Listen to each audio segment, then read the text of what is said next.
Hello, I'm Tony Guida, and welcome to My New York. There is a fascinating connection between New York State government and the tiny Caribbean island of Nevis.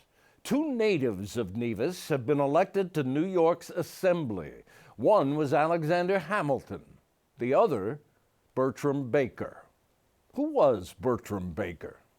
We find out in this book, Boss of Black Brooklyn, The Life and Times of Bertram L. Baker, the first black person ever elected to political office in Brooklyn at a time when black Americans despised the Democratic Party.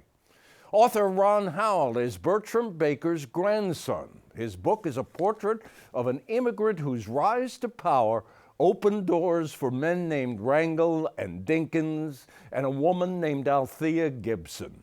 Meet Ron Howell and Bert Baker next.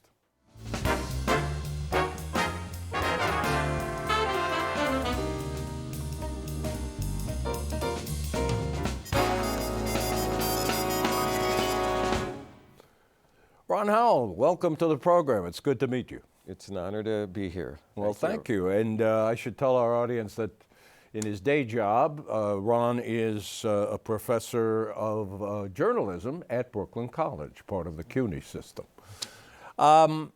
This is a very interesting book about a very complex man. I'd want to start with that he was a pioneer for Dinkins and Rangel and Percy Sutton and Basil Patterson and so many more. But why is he forgotten and the others so fresh in our memory? It's, I suppose it's our duty as journalists to shine a light on forgotten people and forgotten places. And yes, he was forgotten, and even in his lifetime, he knew he was forgotten. He retired in 1970 from the after Assembly. 22 years? After 22 years in the Assembly, and another 20 before that in politics. Oh, sure. He make it to the Assembly, right. which well, was he was difficult. a district leader. He had all the power in Central Brooklyn. Yes. Why do you think most of us don't know about this guy? I think largely because of the 1960s and what was happening in the country and in New York City during that decade. He was in some respects the victim of the reformist movement of the 1960s, which in the black community also meant a kind of nationalism and political radicalism. Yeah. That and he was he anything would take, yeah, he was anything but a radical. And he would know in the way a politician does to identify to an extent, to the extent you want to get elected, and you need to have a certain percentage of your community. But on the other hand, he was just so old-fashioned, and his time was coming and going, and his cohort of politicians were coming and going in the 1960s. Well, so by 1970, he just knew that, and he pulled out. I was going to say, though, what happened was that those who took over in the 1960s, and some were wearing dashikis, and right. Really just didn't relate to him. And in a sense, and it wasn't like it was super aggressive, but they just pushed him off to the Well, side. Al Van, became a force in Brooklyn politics and first wore dashikis. And Shirley Chisholm, you write, had nothing to do with him, and apparently they really strongly disliked each other.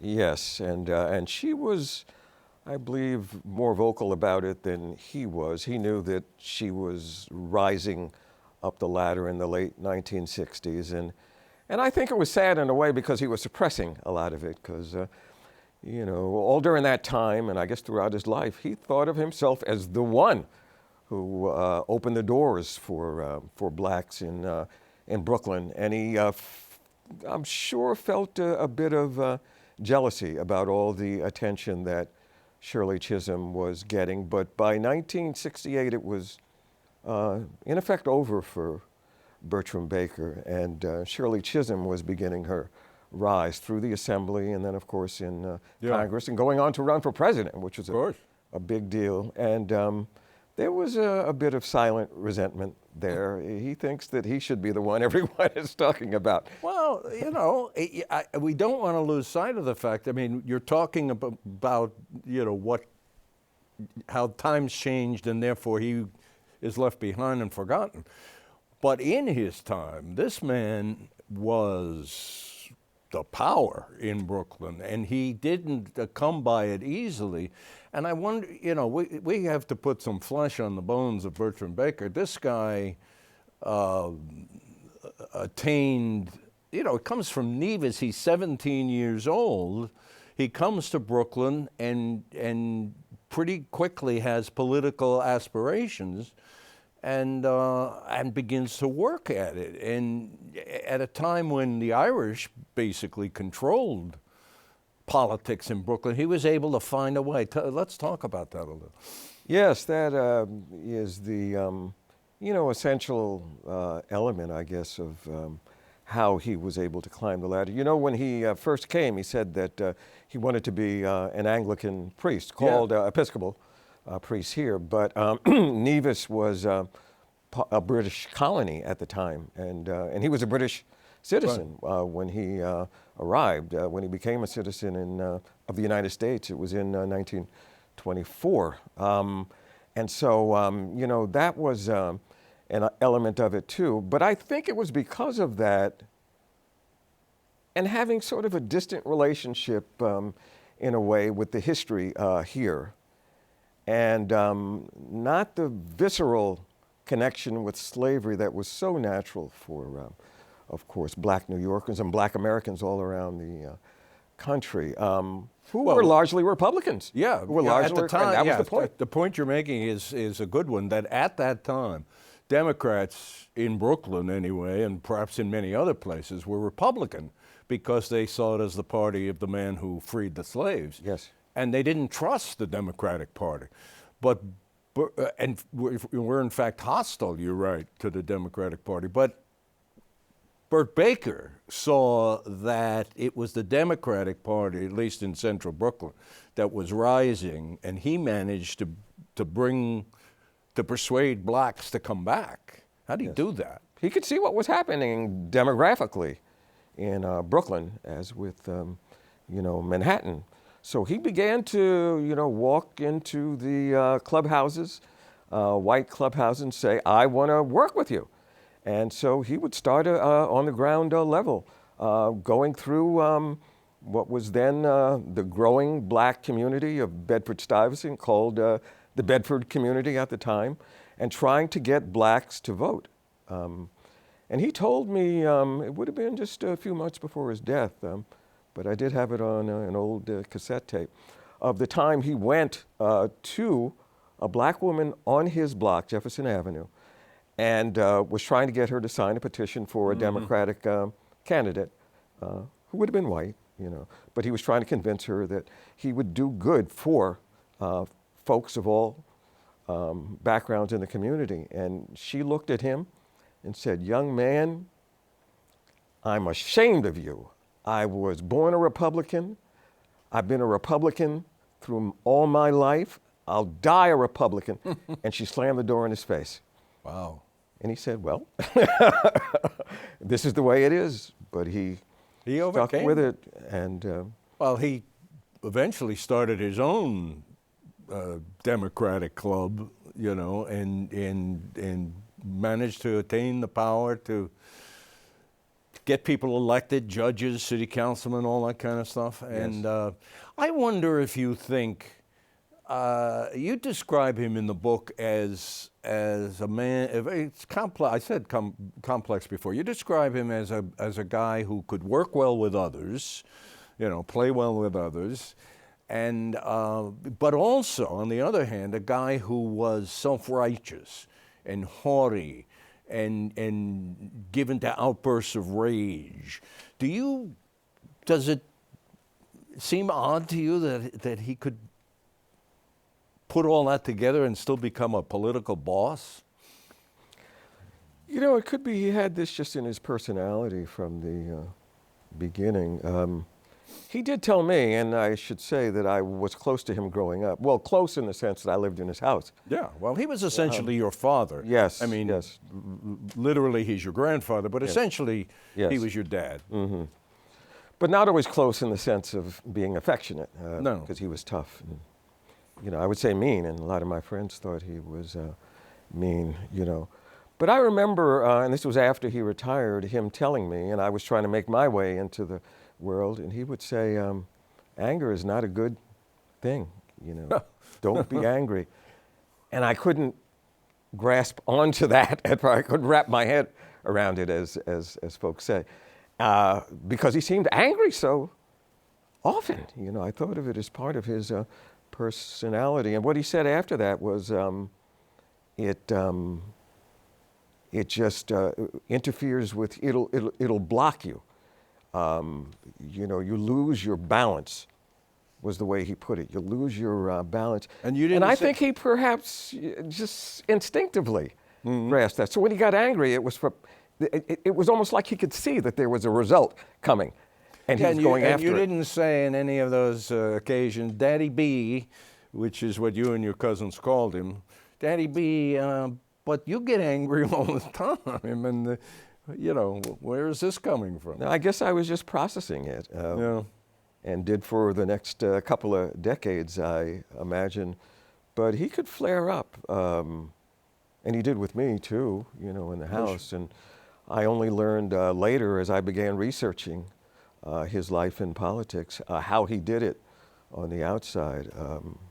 And he did, and he did, and it helped him. I suppose there were a couple of times when it hurt, but in the long run, he was able to reach that point that he was aiming for from the beginning. Yeah. So,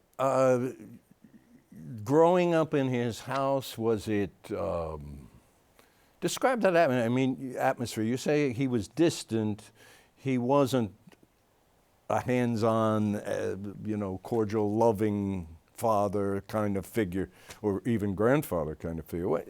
Can you give us a sense of what that household was like? Well, for one, he just seemed not to be around a lot, and that's understandable now because, you know, politicians are just all over the place, right? Not to mention that he was a state elected official, so he was in Albany. Yeah, of course. During the legislature. But even apart from that, his club was just a block away from us, and he spent so much of his time there. But he was out in the district talking with people. So he just seemed like an absent figure, although his office was on the second floor of the house. In addition to the club, a block away, he had an office on the second floor of the house. And I always, I guess, just wanted to stay away from him.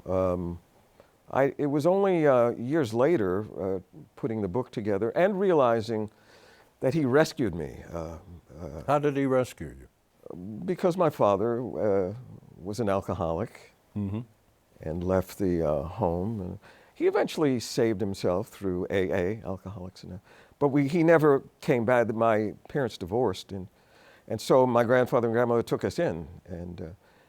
And as I reflect now, that means so much to me, because my life would have been so different if we had stayed there in the Fort Greene projects where my mother and father and I were living. And, instead of a brownstone in what became known as Bedford-Stuyvesant. Jefferson yes, Avenue? Jefferson Street? Avenue. Jefferson Avenue. Yes. Let's get back to Bertram Baker's power.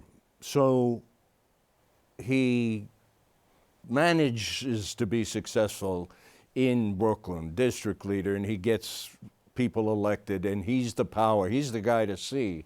And eventually, when he's 50 years old, in 1948, he gets elected to the assembly, but a deal was cut to make that happen. He was what, the position doesn't exist anymore, but it was called confidential inspector to the borough president, John Cashmore, who is essentially the boss of the whole party in Brooklyn, the boss of all bosses in Brooklyn. And Baker was his connection to the community. So he rose through the ladder that way. And for 15 years, he had been building these connections with the leaders. So through those connections, he managed to, and it's just old-fashioned, some people would call it the corruptness of politics, but the bosses, knowing that they were eventually going to lose the assembly seat because of the demographic changes in the community, their time was up.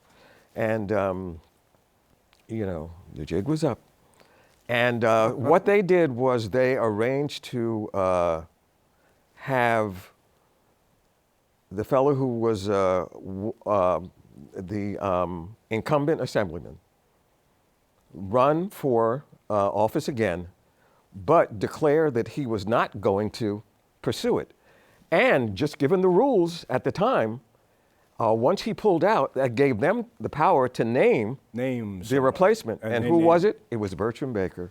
Right. And he wound up winning, and history, local history was changed.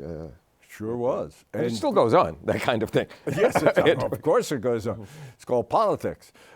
We need to tell the audience about his accomplishments. I mean, he seemed to hit the ground running in Albany when he first went up there, and you write that his greatest pride of 22 years in the Assembly was a law that he co-wrote against discrimination in housing. Just tell us a little bit about that. Yes. I always seem to recall it as the Baker-Metcalf bill, but technically it was the Metcalf-Baker won the Assembly. That's right, the Senator. And they named the senator first, and he was George Metcalf in the Senate. And well, let's call it the Baker-Metcalf. Okay, in his honor, do that, and I tend to do it anyway. But Metcalf was, and this is what helped to pull it through, he was a Republican. He was a liberal Republican, and there were more liberal Republicans then than there are now. In the 1950s, in some respects, it was sort of a holdover from what happened after the Civil War, of course. And so Metcalf and he worked together to try to push this bill, housing bill, anti-segregation. It would make it illegal in certain housing in New York State to discriminate on the basis of race or religious background. It was the first law of its kind. Of its kind to do that. And there were some restrictions. If it was a two-family house, then you couldn't. And they improved it over the years. They made it broader and broader. But I think the two of them together. Yeah, I think the important thing, it was the federal housing anti-discrimination law against housing didn't come till, I don't know, years later. So this was pioneering ground again. Yes. And it meant a lot to him, and it meant a lot to his constituents in Bedford-Stuyvesant. And they went up there by bus to rally and support him in Albany, and it went through, and he was so proud. I suppose there would be, if he were here now and could look at the neighborhoods in New York City and the school system, there would be great disappointment. But I think there was a lot of hope at that point in the 1950s. Sure. And then 1954, the law, the Supreme Court decision, Brown versus Board of Ed, and a lot of people thought, well, segregation in schools it's just a matter of time, right? Another 15, 20 years. And we know now it didn't happen, and of course it didn't happen in housing, but it was a big deal at the time. Well, of course. We should mention, at least briefly, he had a very strong working relationship with Nelson Rockefeller, the governor. And there's this wonderful picture of him in the book with Lyndon Johnson, I guess at the time of the civil rights legislation? Yes. Talk about that a little.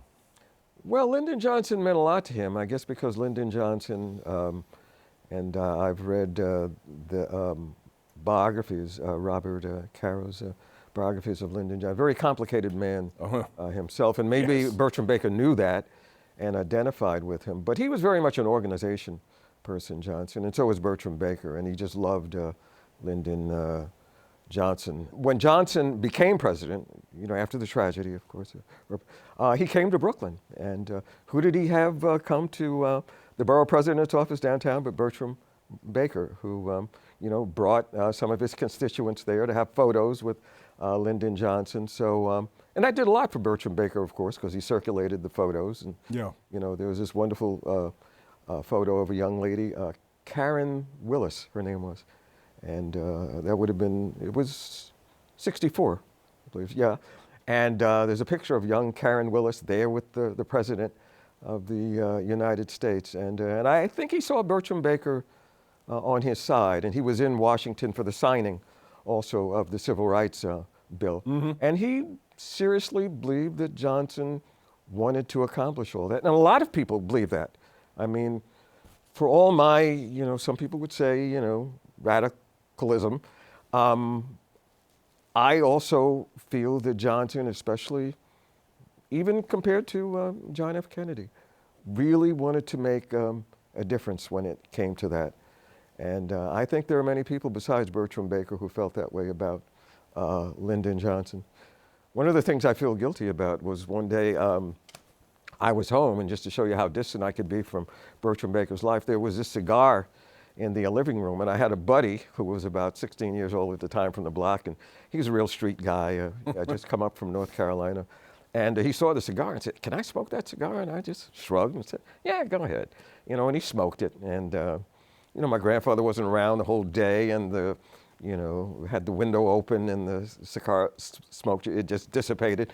And the next day I was sitting there reading, and my grandfather walked in, and he said, my grandmother was there too, he said, "Where's the cigar President Johnson gave me?"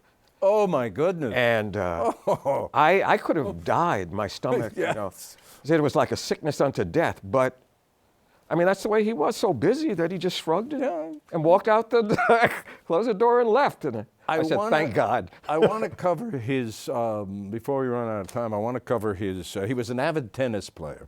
And for more than 30 years, he was the executive director, or he led the American Tennis Association, a black tennis group. Yes. And as part of that, his role there, he was one of the first champions of a young Harlem woman by the name of Althea Gibson. Yes, yes. It meant a lot to Bertram Baker, tennis did, and it was true too of a lot of West Indian immigrants I've found, 1920s and 30s. And I have some little notebooks from the early 1920s, which were like diaries that of the black tennis group that was started in the 1920s in Bedford Stuyvesant. And so he decided that was going to be sort of his activity. And it wasn't so much that he was a player, although he could play. It's just that I never knew him as a player. But he wanted to lead the organization, just as he wanted to be the political leader in Bed-Stuy. He wanted to be the leader of black tennis. And the American Tennis Association, which is a black tennis group that, Booker T. Washington had a lot to do with starting it. Big influence on Bert Baker. And Bertram Baker as well. Although he had died in 1915, in terms of just connections and so forth. And it began, the American Tennis Association, in 1916. By 1936, when Baker was just, in his mid-30s, he became the executive secretary, which was the leader of the group. And it meant so much to him. He would disappear during the summer to go and lead the tennis competitions. And how did he come to know Althea Gibson, and what did he do to help propel her career? And so by the late 1940s, there was this young tennis player in Harlem, and it was Althea, and she became very connected to the American Tennis Association. And a lot of the older members were training the younger ones, including a Dr. Johnson in Virginia, who was very, very important in Althea Gibson's life. Also, as I recall, with Arthur Ashe, who came later. But he came up through the American Tennis Association, too. But he was the executive secretary. So there came a time when he said things have got to change. The whites were, I guess you would call it de facto. See, I don't think they had it written into their policies. Yeah, blacks she couldn't couldn't play participate, in any. but she couldn't play. Tennis was white. That's right. Organized tennis. Even out there in Queens, you know, Yeah. I mean, it was white. So he started negotiating, setting up meetings with the leaders of the white tennis groups, and by the early 1950s, they agreed to take her in. You know, it wasn't so much like sending hundreds to demonstrate outside there. He met in rooms with them, and they agreed to take her on. And of course, by 1956, 57, she won the Wimbledon and became, you know, an international star, and you know, made history in her own. Matter of fact, she came to our house, returning from England, to our house on Jefferson Avenue. I mean, I didn't know all the background to it, but I was there when, and Bertram Baker, of course, toasted her and had all, you know, folks from the community there, and then rode in the ticker tape parade with her in the limousine. Yeah, he was in the front seat. Yeah, if you search, you can see the, even on YouTube, you can find some of the old, you know, clips. Really? And took her to meet the mayor, Wagner. Wow. Yeah. That's just a wonderful story. Yeah. And there are so many more in this book by Ron Howell, boss of Black Brooklyn, about the man who was essentially his father, really his grandfather, Bertram Baker. You need to get this. And I really thank you for being here. What delightful anecdotes you tell us about a man who meant everything in your life. I thank you so much. It means a lot to me, and I hope he's smiling. I'm sure he is. And I hope you're smiling too. And we will see you soon. See you next time.